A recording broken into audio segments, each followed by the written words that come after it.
Bien, merci Bandeko Batali Mbotela bino nyonso bisika nyonso bovandi. Bisika nyonso oyo bozali kolanda biso. Merci mingi na confiance oyo bozali kopesa biso mikolo na mikolo. Tozali kokoba se kokoba toyeli bino lisusu lelo mpona koinforme bino mayema azali koleka na mboka na biso. Tokotala mingi makambo oyo eleki na mwa mikolo oyo tozali na plainte contre le président Félix Antoine Tshisekedi a déposé plainte pour naïe na cour constitutionnelle et puis tokolobela lisusu balkanisation oyo ezosalema et tokolobela makambo ya madame Mengi na Amida Chatou. Donc point misato wana yango nde tokolobela kasi tobanda nano liboso na mayema azali koleka na est ya mboka na biso lokola nayebisaki bino na émission oyo elekaki ete na est na mboka na biso kuna makambo azali matata. Donc balkanisation ezali lisusu liseki te, ezali réalité, ezali likambo mpenza oyo ezali kosalema mpe ezosalema ti sikoyo. Posez-vous la question quand je vous ai dit que basoda ya Rwanda bakomi kokota baye kosangana na banemurenge oyo base batinda liboso kuna et puis bakomi koalimenter yango bakomi koya kosangana na bango. Alors maintenant la preuve est que na outi kozwa appel et outi na Sud Kivu kuna un compatriote a dit qu'ambassadeur makambo oyo ezali koloba ezali makambo ya solo. Ezali makambo ya solo. Ruberwa, Kabila, Kamere, Moïse Rumangabo, et puis na Nemi Mwalima ou Mwalinia, Mouliani, et puis Sangani, na quelques Nyamulenge, réellement, bazo pesa, signé pétition, il y a 100 000 personnes, bazo location 150 000 personnes. Va signer une pétition pour la balkanisation de la RDC, pour une république autonome appelée la République du Kivu. Alors bien, ezali penza ya solo to moni yango pe makambo ezali ko salema, bazali ko benga ba Congolais, ndeko alobi ba Congolais baza distrait na procès ba ko tiela bango na Kinshasa. Niso na bango ekei kuna na procès, niso na bango ekei kuna bango nyonso bakomi kotala procès, bango nyonso bakomi distrait, mais likambo ezali likambo ya sérieux ezali penza kokende. Bandeko na ngai, plan oyo Kabila na Kamere batia ezali pona yango mona katango nyonso. Tout commence par l'est, nyonso ebandaka kaka na est. Imaginez-vous botala bamindele nyonso oyo bayaka, il ne commence à venir que soit na Kinshasa soit encore na est. Soki azoya na Kinshasa akoya Rwanda, Bukavu ou Goma, Kinshasa. Bayaka kosala nini? Bitumba oyo esilaka te eza toujours na est. Na Butembo kuna bazali kokata bato ba machette, bazali koboma bato na Mahagi, bazali koboma bato na Sud Kivu na ba Uvira, bazali koboma bato makambo nyonso, bazali koboma bato. Bandeko na ngai tozali ko comprendre te likambo nini oyo ezali koleka na mboka na biso. Et tant bazali pe koboma ndenge wana gouvernement na biso silence absolu eloko bazali kolobeza te batinda basoda wana ti sikoyo bazali kobunda kuna mais victoire bazwaka te que non to repousser bato wana baza ba millions na lobelaki likambo oyo na émission na ngai euti koleka. Qu'est-ce qui se passe au juste? Likambo nini oyo ezali koleka kuna oyo ba armée na biso bazali kokoka omeka komettre hors d'état de nuire te ba ennemi wana. Puis bazali koya bazali kobunda mona baza na 15, groupe ya 15, groupe ya 20, bazali kosala ba attaque sporadique wana pona okatra bato mitu. Mais les gens sont en train de dormir. Na Kivu oyoka soki ebanda likambo wana banda kala. Soki ambassadeur américain mukolo mususu Hilary Payaka abandaka kaka Bukavu, Goma, Kinshasa. Ou bien akoya Kinshasa, Bukavu, Goma, Rwanda. Ou bien akobanda Rwanda, Bukavu. Bakendaka kosala nini kuna nzoka nde basalaka plan na bango ndenge nini totala ndenge nini mboka na ezali ko évoluer pour tokatango parce que na yebisaki bino que likambo ese komi déjà na table ya Berlin. Table à Berlin bapesi bango plan na cartographie ya République du Kivu ndenge nini république wana ekosalema.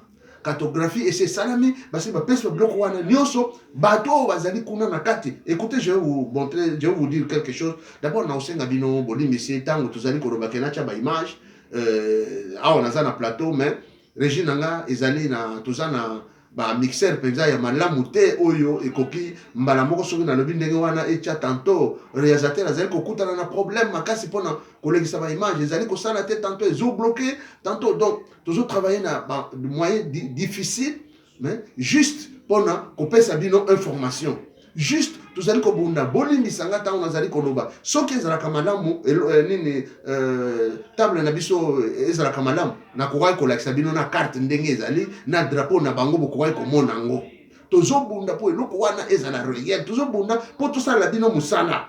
Comment ils se sont partagés d'après cette république qui sera créée, cette balkanisation qui est en train d'être créée? Président Vital Kamerhe, Premier ministre Matata Mpoyo, sénateur Moussa Nyamwisi. Soko kei na Katanga, Katanga kuna pe ezali koyinda. Bomona ki na yebisaki bino que Katanga eza province moko très problématique. Tango ba memi Zoé akende na Tanganyika, Zoé un gouverneur boyebisa ngai pendant ba province nyonso oyo eza na Congo. Gouverneur nini obino bomoni akaya bandi kopesa ba soda batenu abandi kopesa ba soda biloko akomi kosala ba troupe à revue ndenge Zoé akomi kosala. Si ce n'est pas pour quelque chose, Zoé est en train de donner à manger aux militaires. Zoé est en train de donner des uniformes aux militaires. Barekru nabiso. Oyo bazakuna. Et avec ça, comme moi, Zoé, boyokaki mokolo, abandaki discours na yendenge, azalaki kotatama pona kosala discours. Lelo Zoé akomi muto malonga, ya okende kotala ba soda, ya kopesa ba soda bilamba, ba Zambi, ba koteli biso kuna na moliro na moba. Nana kenda ko négocier na Zambi, ezaki Zoé. Chers amis bandeko, ezali likambo oyo ezali vrai. Pe likambo oyo ezali il faut tolandela yango. Nde na Katanga kuna bango pe balobi soki ka kivwekei biso pe na Katanga tokomi République du Katanga. Au honora comme président Moïse Katumbi, Premier ministre Kim Mwanza et puis sénateur Joseph Kabila. C'est comme ça que notre pays est déjà divisé. C'est comme ça que la machine a été déjà mise en place. Po ete mboka na biso e kabwana e komanda mundam. Bozali ko douter na Sud Soudan. Et puis na ko lobela na bino eloko na lingana bosa. Na Aru. Na parc na biso ya Aru. Ba Soudanais ba koti. Armée soudanaise e koti. Mes chers amis, mboko yo tozali ko kende ti wapi. Ba Soudanais ba koti, je vous informe que ba Soudanais ba koti na Aru. Na Nord Bangi. Barebelo ya syndicat wana bakoti ba centrafricain bakoti barebelo wana selika bakoti. Alors chers amis, eza difficile mboka na biso ezali kokabama malembe mais tozali koyeba te tozali kokende wapi. Et dans tout cela silence absolu bandeko na biso bazali koloba eloko moko te. Pona nini bazali koloba eloko te qui ne dit rien consent.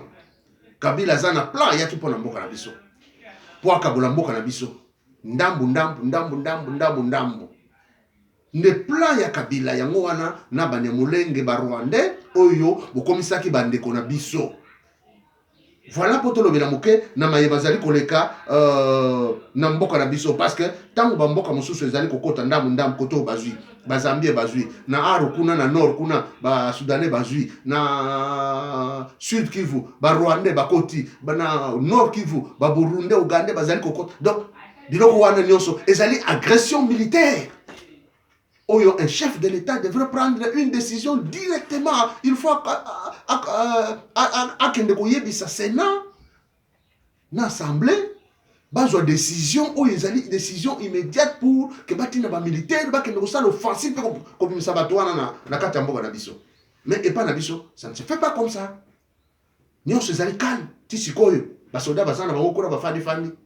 Et voilà, au moment où je suis en train de vous parler, na katena ni Lubumbashi kuna batu bandeko bakomi kopesa ultimatum na bandeko na biso baluba bozonga na mboka na bino tolingi bino te bokende boye. Ça commence toujours comme ça. Alors bozala distraite na makambo oyo bazali ko distraire bino awa na kati ya Congo.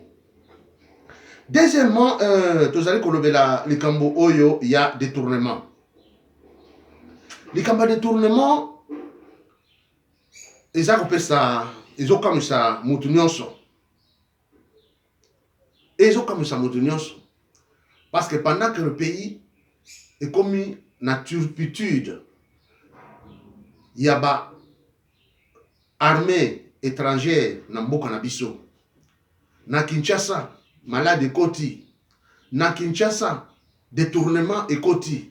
Vital Kamerhe, c'est comme une fourmi qui est entrée dans un fruit pour détruire tous les fruits. Vital Kamerhe a détruit le pays à qui kokota tina réserve bancaire. Pour na kozwa mbongo na biso ba réserve oyo basala ki pendant 2 mois. Oh, Israël compte ça une histoire de 800 millions. Vital Kamerhe est entré pour akende kozwa yango. Bande konanga, ce qui est étrange. Et loko yo nazali kokamo yango yo. Comment yo ministre de la finance, yo ministre ya budget, yo gouverneur ya banque. Vous voyez pourquoi il avait dit que nous avons une équipe de superviseurs. Abengaka batouana pour trouver moyen ya rapprocher bango et puis ordre par téléphone pour mbongo bima. Dans un pays où on respecte les lois, dans un pays où on respecte la constitution, dans un pays où on respecte les mibeko ya mboka, biloko eko salemate. Que muto abengi yo par téléphone, ok, au petit commandement ebimi. Ministre de la finance amoni ata contraté, il y a Samibo. Mais amoni ata soubasement mon côté pièce moko oyo ezali que oyo banque na biso ya Samibo tala montant tozana ngo tala mbongo tozana ngo na banque tala ndenge tosala kamusala tala ba preuve tosala kamusala tala ndenge tokotaki makamu na présidence. Voilà les annotations de la présidence compte tenu ya ba misala o biso torana awa na mboko oyo nde yango ba accorder biso marché oyo. Et sur base de ça nde yango tozolanda la dossier na biso parce que présidence ça signaki dossier yango oyo ezate. Quand vous avez le ministre de la Finance, ces gens-là, en principe, il faut faire des ministre de la Finance, non, gouverneur de la banque. Mais regardez de la façon dont on bâtit le gouverneur de la banque. Donc, par téléphone, on appelle un ministre des Finances, ministre de ministre du budget, et ministre du budget, gouverneur de la banque, sans pièces, sans contrat. Par téléphone. Et cet argent est sorti 66 millions 700 quelques mille, de 1000 francs dollars. Mais, vous payez ça à Samibo 57. Donc, 9 millions wana l'école. Les juges doivent s'interroger pour bailler 9 millions wana keiwapi. Où est passé ces 9 millions et keiwapi? Qui a pris ces 9 millions? Nous savons que Jamal n'a procès à l'Iboso Tang Batunagi à l'Obi Kazoaka 48 millions. Donc c'est pour dire que 9 ressources entre 57 et 48, ils ont manqué. Est-ce que c'est une vanité? Mais comme il se concerté ailleurs, tant que bazongi, on dit ah oui, il a 57 millions. Ça c'est mon argent na joaki yango. Voilà, mboka na biso ndenge zo tambola. Bazoko détruire politique monétaire ezate. Peuple azali ko kufa na nzala. Malade ezali ko ronger peuple. Sans encadrement sanitaire. Ce qui peut passer, c'est que bébé va comme Kosomba Makabu, comme belé, Congo et comme on dirait, full moko boye moto à côté na ya bois qui m'a dit abimi. Chers amis, ça c'est du jamais vu. Tout le monde Makambo était dans un pays organisé. Le gouverneur de la banque doit rendre compte. Sur quelle base abimi ça qui 57 millions, 66 millions. Et l'on connaît les tindaki abimi sambongo wana. Pendant que Bazoko lia Bambongo, Yamiyibi, Moussous Batindi na téléphone, comme je vous ai dit, na raison la mingi parce que tous en a sujet un peu, et moi, Mounen tous autres la wana. Mais juste un rappel, Moussous na téléphone, on appelle non, que nous sommes on connaît beaucoup dans l'hôtel, Basil Boka Mbongo, ba million. Na mutuka quelque part, brum, ma télémi. Ok, mon cher Mbongo na yé, yarozo. Signé un papier. Et quand le comptable ya présidence à la question, tu vas papier moi Mickey a signé quand je le connais, moi monsieur Ntumba. Ministre, hein? Je reconnais avoir reçu 1 million quelque peu. Azuma wana tient na poche. Pour ministre, mais mango a que le repère sa motoisane na matade. Et dans la tête, on nous a parlé premièrement que les de douaniers, maison préfabriquée. Après, il faut changer, il y a des douaniers qui tout. Vous comprenez? Et c'est comme ça que on a biso balé, on a biso bayibi, on a biso détourné par caméra au centre de la ville, au centre du pays. Pendant que dans l'Est, on a bandé konaye, bazali ko sala plan ya balkanisation. Bazo luka ba signé ba pétition ba signé au moins 150 000 personnes. Ceux qui ba signé, bon yo qui voici kei. Bon surtout kaneti sud Ubangi, sud nini Soudan. Ndenge salama ki na sud Soudan, to ko surtout ka boye mboka ise kei. Pendant que bino boza distrait bozo yebate. Ba signature bazo sala na Kivu ezo kende. Organisation c'est salami. Hein? Tout le monde est distrait. Ce qui se passe, ça ne nous intéresse pas. Mais c'est notre pays qui est en train de partir. Ah, non. Donc voilà, le dossier Wana. Pourquoi le dossier, il y a Mami Mengi, Madame Mengi. Madame Mengi, moi, je suis Wana. Oyo Bazao Luka. Na moni basale lié plainte. La police, na service à sécurité. Oyo nyonso komona ye. Bamemaye manu militare mbangu bakene na ye na parquet. Cette femme là c'est elle, c'est l'amie à Amida Chatou. Alors tant que juge bake osala investigation, il y a liboso Christian Tshisekedi est allé des douaniers 9 conteneurs na port à Matadi. Sur les 9 conteneurs à des douaniers en gratuitement à tikali ko futa mbongo te. Yango boyokaki bata douane Matadi bazalaki kolela lela, mais maintenant que ba de douaniers boy, qu'est-ce qui reste? Biso to tikali na nini? Province na biso se développer ndenge nini? Mais Christian a pris ses histoires et c'est parti gratuitement, il n'a jamais payé. Tolanda ba débat na télévision. Bande ko Matadi, ya douane na ba politicien, ti lelo bazolela mbongo wana. Les preuves sont là. Ba de douaniers te, ba de douaniers ki yango sans kofuta. Et qu'est-ce qui était dedans? Le produit de beauté de Madame Mengi, ba kiti, ba biloko ya ndaku tout. Ezaka na ba conteneur wana. Et ba lobi ke na bakati ba conteneur wana biloko ezaka na ndaku, ezalaki probablement ya ba ndaku mibale ya minene. Donc, ba biloko ya ba konzi mibale, mais ba konzi mibale wana yebani te. Parce que vous savez comment caméra volé. Caméra comme bon wana ezalaki cash, caméra fait azosimisa bato ba touche bino bozwa. Bosombela ngai bato asombeli ye baye kopesa net cadeau yango zoyo quand même amida tango azoloba tozwaki ba cadeau donc bapesi bato boya kopesa biso ya biso mais bosima boya kopesa biso et comme aneti boyo kokabela biso après tango bapesi mbao na bango ekomi cadeau et baloko ekomi cadeau bapesi biso cadeau. C'est exactement de la même manière que Vital Kamerhe a coopéré. Vital Kamerhe a donné l'argent na ba libanais bana ya Sami Jamal, basombele, ba villa, ba immeuble na Liban, ba tiango, na kombo na bango, mais ils ont Vital Kamerhe. Après si bango mbongo ba fongola na ba compte, na kombo na bango, mais c'est l'argent de Vital Kamerhe. Quand tout sera fini, nous allons régulariser notre situation. Yango wana pe gouvernement na mayela leka batindi mandat d'arrêté international. Babengi yango arrogation batindeli procureur général ya Liban. Bameka ko investiguer.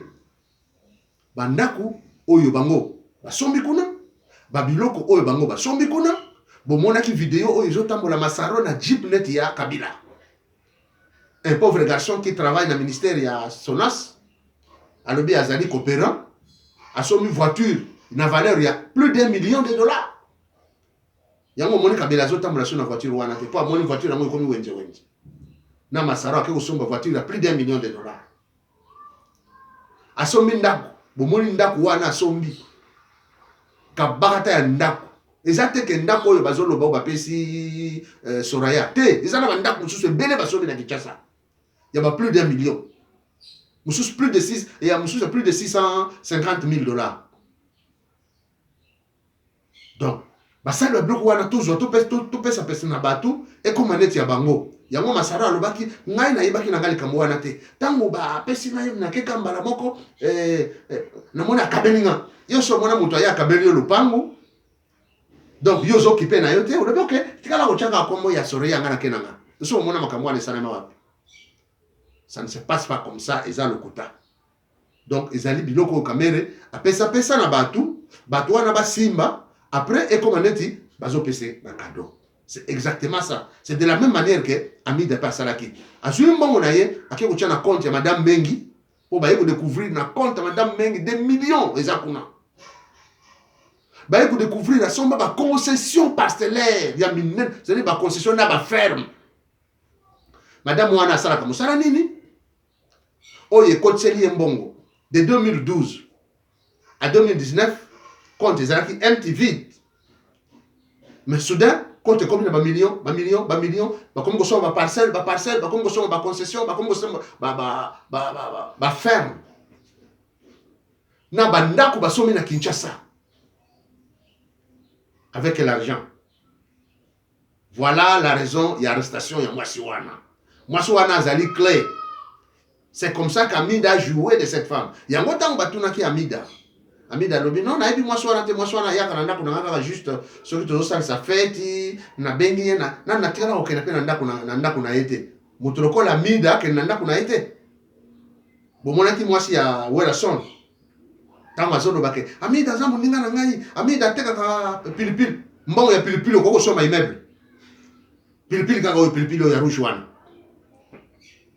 Ateka ba pilipili na ba sac ya makala. Donc sac ya makala okoko soma na mitendi ata usomi camion mobimba dans un mois yo sombi non bande konanga makabo zole kana Congo oyo eza le kambo tutikali komona te mais ça se passe comme ça. Et Amida partait na ndako ya Werason bafani na mwasa Werason mais na ndako mwasa ya zuba million wana Amida kendaka te kaka yake pa na ngai soki tozo sala sa fête elle vient nous voir quand on fait la fête. Elle vient nous voir, je ne connais pas sa maison, mais je pense qu'elle est alimentée. Ma pas autant la bida kamiso kamida, Amida ngoyeyo. Et le bande de komoko ya zako do batu mingi balali na bako pongi, balobika soko mona Amida bimi yo benga ngai na lamuka. Mususu bake ko tamola balobika soko mona Amida bimi kaka na mona jibe yo benga ngai na ya. Biso ne tuzo zela Amida, total Amida. Jézabel. Diabolo, ya mwasi. Quand vous voyez une femme très belle, c'est un démon. Mobomisi. T'as la femme d'Anna Didi Kinouani. Didi Kinouani, tu le nom d'Akou na ye, immeuble na ye, oya boulevard wana. Et comment immeuble ton de ma titi, Paula, Ekoufa, et Paula, bandeke, ba nié partout à bandeke. Didi Kinouani, Kima. Amon na kalsuste. Mbong ya diamant ici là. Aye ko jibe aussi mon orchestre na ye marabone ba bimisi ba wera bimisi soki 5 soki 10 albums jibe ti le yo bomona isika ba bimisa album akoma kaka ngobila poso ka bambongo album ebima kate. Mes chers amis likolo ya mwasi wana tala ndenga ke ye pa Vital Kamerhe le raza wapi l'homme le plus intelligent le directeur de cabinet il est où maintenant? Il sera absolument arrêté. Voilà pourquoi, chers amis, si vous voulez que vous ayez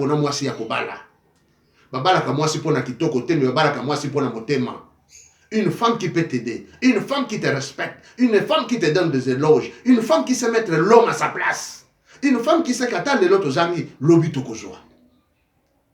Mais, bien vous moi si vous voulez un qui toko. Moi ça qui toko tali nenga bani banda mutu pembe a parole ba mafuta ba mafuta je n'ai oublié même le nom mafuta ba za ko pakola Caroline ndio yoko balo lobi moi si obosani ke abimana mobali boye une femme qui a des enfants mais yoko joye voilà na aucune mingité. C'est comme ça que ba yoko découvrir pe na compte ya Amida de 2012 à 2019. Mbongo ezalaki na compte na ye pas plus de $3,500. Donc Amida azalaki kocha moi bambongo mike. Mais lelo oyo compte komi musika plus de 5 ou 6 millions de dollars. ils ont un compte Yamida. Alors, compte en et Kobanda, vous allez alimenter à partir du mois de mars 2020 et 2019, ti avril na 2020 il y a le lot. Ndemambongo Zokota, oh, il va tout Yamida Zokosake. Oh, je ne savais pas, je pense que cet argent était entré. Hein? Oui, oui, voilà le procès. Cet argent était entré, je pense que c'est la banque qui avait fait cette transaction pour moi. Comment tu peux dire ça? Comment tu peux dire ça avec des 770 000 $? Ils ont compte la caisse de 800. Yo, yébité, banque ya compte c'est là yo. Tala isika beaucoup ils allaient ils ont balqué la mida. Ils ont balqué la yé porte ils ont kangama kalaming était. Et font moi à côté bakangi. Alors chers amis, ne makambo oyo etali détournement pour la monique bazo la sanga kuna que temps et nuit kokoka matikali na 5 minutes les lots compte na yé et comme na 20 000 $ peut-être. Donc au mati et bandi na 20 000 $ ti likolo kuna compte tondi mbongo wana eza mbongo makala mbongo wana ezali mbongo ba pilipili mbongo wana ezali mbongo ba commerce mike mike ya salaka ye mwa kenda kusukula zui bakaro azui mai ya tia zo sukola ndenge mwasi awera zo loba kazala kache mai na katini amida na kila ye mawanzambe ache mai na katini azo sukula bakaro amida abena ngai onini ateka pena bangulu donc mbongo ngulu moko wana ko teka okino somba immeuble ok bio kino koma na plus de 20 000 $. Non mes chers amis. Voilà. C'est comme ça nous attendons que ba juge ba zo likambuana au sérieux pe ba kata likambuana. Tokomi sikoyo na plainte oyo bakomeli président Tshisekedi. Nani asali plainte contre le président. Tozui plainte.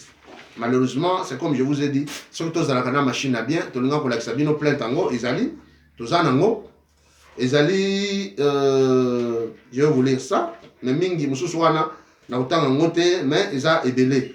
Ezali étude charge miseka et accessoires. Voilà, en tête, l'eau femme ou l'eau firme. Concerne plainte à charge de M. Félix Antoine Tshisekedi Tshilombo, président de la République démocratique du Congo. À M. le procureur général près la Cour constitutionnelle de la République démocratique du Congo à Kinshasa-Gombe. Monsieur le Président général, avons l'honneur de venir auprès de votre haute personnalité au nom et pour les comptes de mon client, Monsieur Matouzei Kwedi Trésor, carte de lecteur numéro 248 248 40 53 78. Sans profession résident au numéro 48 avenue Kimbao, commune de Ngiri, et qui me charge très respectueusement de vous transmettre ce qui suit. Que nul n'ignore qu'il y a eu élection générale dans notre pays vers la fin 2018. Que ces élections ont été mentionnées par leur publication, contestation qui ont été clôturées en faveur de l'actuel président de la République, son Excellence Félix Antoine Tshisekedi Tshilombo. Que celui-ci a prêté serment et est entré réellement en fonction en date du 24 janvier 2019, devenant effectivement président de la République démocratique du Congo. Contre toute atteinte, mon client qui a participé activement aux élections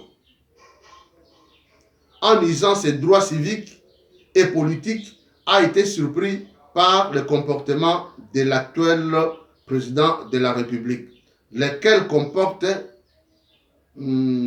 comportement n'est ni de la bonne gouvernance, de la paix et autres, choisissant ainsi une marche contraire aux articles aux attentes des Congolais dont mon client et pour lequel il se plaint pour le fait ci-après.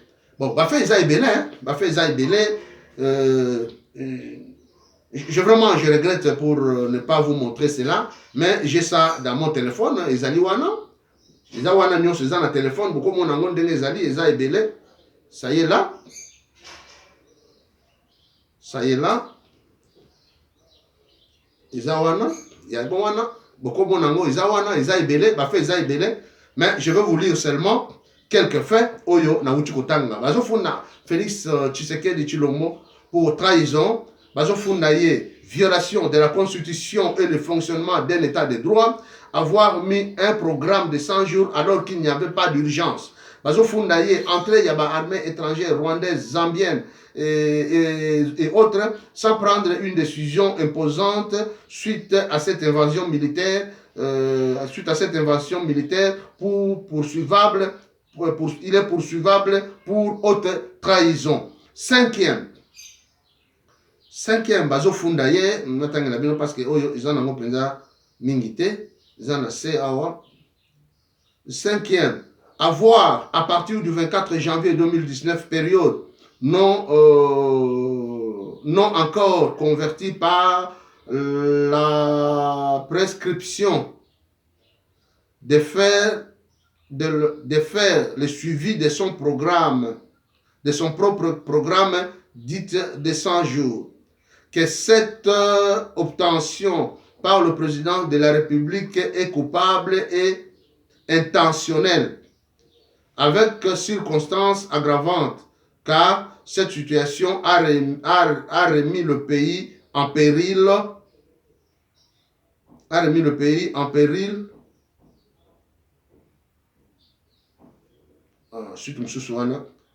donc ce sont les faits Oyo, Bazo Funda, président de la République. C'est-à-dire que Bazo Funda na trahison pour avoir trahi, pour avoir violé la Constitution et le fonctionnement d'un état de droit, pour avoir mis un programme de 100 jours alors qu'il n'y avait pas de nécessité ou l'urgence pour lancer le programme. Il y a entrée, il y a l'armée étrangère, Nambo Kanabi, son président. Quelle que soit ta décision. Bon, ça, ce sont les faits Oyo Bafunda liés dans la Cour constitutionnelle. Donc, le président doit répondre pour ça. Sauf qu'il va fonder la Cour constitutionnelle. Je ne sais pas comment le procès va se passer. Vont-ils intéresser le Parlement et le Sénat? Va évaluer yango. Va tala soki réellement ezali ndenge wana. Est-ce que le président azali coupable na biloko oyo ko fonder la ye? Je ne sais pas comment ça va se passer, mais est-il qu'il y a une plainte contre le président de la République, Félix Antoine Tshisekedi, Oyo Ezali Kozela Ye. Voilà, chers amis, nous reviendrons mais pour le moment, je pense que nous arrêtons là parce que déjà rapidement, mais vous avez compris quand même en général,